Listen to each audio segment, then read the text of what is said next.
আর যদি 1 বছর পড়াশোনা করে থাকে তাহলে তাকে এখন নতুন করে কিছু পড়তে হবে না, যা পড়া আছে সেটাকেই বারবার রিভিশন করতে হবে। মক টেস্টটা দেওয়া, যদি মক টেস্ট এনাফ না দিয়ে থাকে, মক টেস্টটা দেওয়া খুবই গুরুত্বপূর্ণ। কারণ মানে আমি জেনারেলি যেটা নোটিস করেছি, পরীক্ষা হলে 50-50 ভুলটা অনেক মারাত্মক আকার ধারণ করতে পারে, ঠিক আছে? সেই ভুলটা আটকানোর জন্যই মক টেস্টটা এখন দেওয়াটা খুবই গুরুত্বপূর্ণ।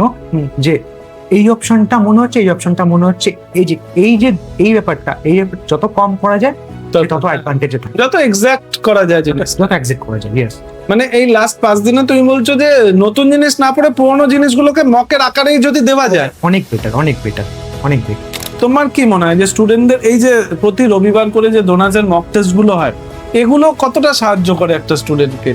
এগুলো একটা স্টুডেন্টকে গ্রো করতে অনেক বেশি সাহায্য করে।